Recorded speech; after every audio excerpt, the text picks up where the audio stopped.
Hello, I'm Danny Snyder, President of Central Texas Musical Arts. I'm here with Trey Thompson, Music Director and Principal Conductor of the Bluebonnet Philharmonic Orchestra. We're going to talk a little bit about the piece that Trey selected as the first half of the concert to go along with Rhapsody in Blue in our upcoming concerts. So Trey, thanks for being here today and chatting about this. Glad to do it. So how do you program music to go with a piece that's as iconic as Rhapsody in Blue? It's challenging because you have such a titan of the repertoire, right? Rhapsody in Blue is such a standard, it's such a fun piece that you have to, it's like in wine pairing with food. You have to look for either complementary flavors or contrasting flavors. And in this case, we went for something complementary, something that is of the same era, of the same musical vocabulary, and that will, I think, amplify some of the thematic ideas that we find in the Griffin. So what piece is that you selected? That is William Grant Still, Symphony No. 1, nicknamed the Afro-American Symphony. So that's a piece that I understand has not been played much in the Austin area. And what, as a conductor, appealed to you about this particular piece? There's a lot about this piece. It is really a musically mature piece. It still is often, I think, framed as just the first serious African-American composer in American history. And I think sometimes the profundity of his music gets lost in that because we're so focused on the historical significance of that, which is not to undermine that at all, but it's to say, let's not forget the value of the music itself, not just the historical representation there. The symphony is about 25 minutes long, and it follows roughly a traditional symphonic format, but he varies from it slightly. He very much adds his own flavor to it. It's also very much of its era. It was written in 1930, and it shows we're coming out of the Roaring '20s. You've got elements of Tin Pan Alley and of early jazz, particularly of blues form, and which is why I say it's complementary to Rhapsody in Blue. To get to conduct this work is really, it's a treat. It's an orchestral highlight piece. Every section gets interesting melodic material. We get to include instruments that we don't usually play, like the tenor banjo, which is also in the Rhapsody in Blue. And so it's kind of like, well, we've already got the player. We might as well program a piece to take advantage of that. And I think the whole piece really centers around this slow section in the fourth movement, which is where I say he deviates from the symphonic form slightly. This section would typically be a fast, it's a finale, right? It's supposed to be a exciting ending.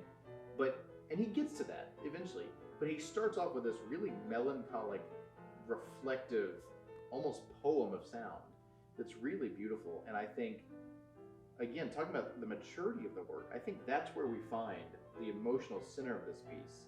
And so, while it complements Rhapsody in Blue because some of the blues influence, there's also this contrast where it's suddenly really serious and heavy and thoughtful and provocative.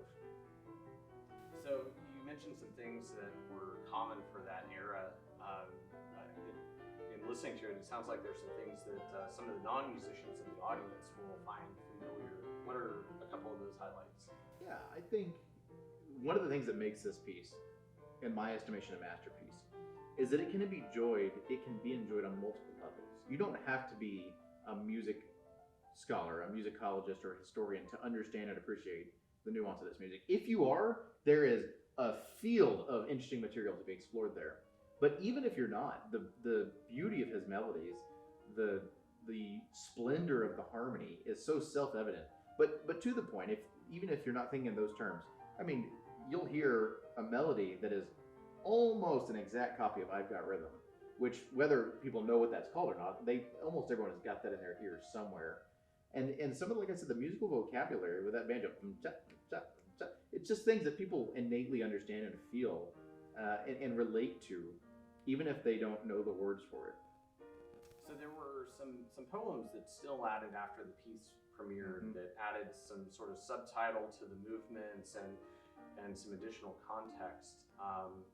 But then later he regretted adding those. Can you tell us a little bit more about that? Yeah, it's an interesting situation.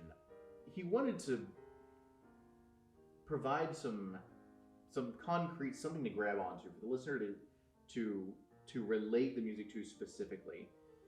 And I think that's part of trying to make himself be taken seriously. But later he found that, in his opinion, it's his piece, so I'm given to trust him, that the poems actually distracted from the music. And back to what I said earlier, you know, we're performing this music for the music itself. The representation is important. The historicity of it is important. But the music is what stands. And I think still knew that. And that's why I think he regretted adding those poems later on, is it distracted from the music, which can stand on its own. You know, Aaron Copland is often referred to as the Dean of American Composers. Well, still in his lifetime was often referred to as the Dean of African American Composers.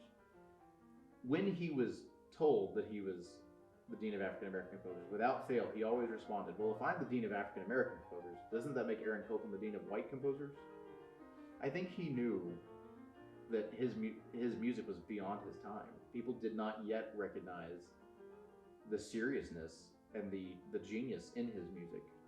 And I think now that the culture around programming repertoire has changed slightly, we're beginning to see that and beginning to appreciate this music doesn't need ancillary or superfluous decoration, such as the poetry, which is beautiful poetry in its own right, but the music doesn't need that to stand on its own two legs. And the poetry doesn't need the music to be supported. Both of those elements have artistic merit to stand on their own. Well, in listening to the piece, I think it's a great piece that's fun to listen to. I think our audiences are going to very much enjoy that. So thank you for taking the time to answer some questions about the music. And I'm looking forward to the concerts. I know you and our audience will as well. You can come to those concerts Saturday, May 18th at 7:30 p.m. at Platt Performing Arts Center in Georgetown, and Sunday, May 19th at 3 p.m. at Vandergrift High School's auditorium.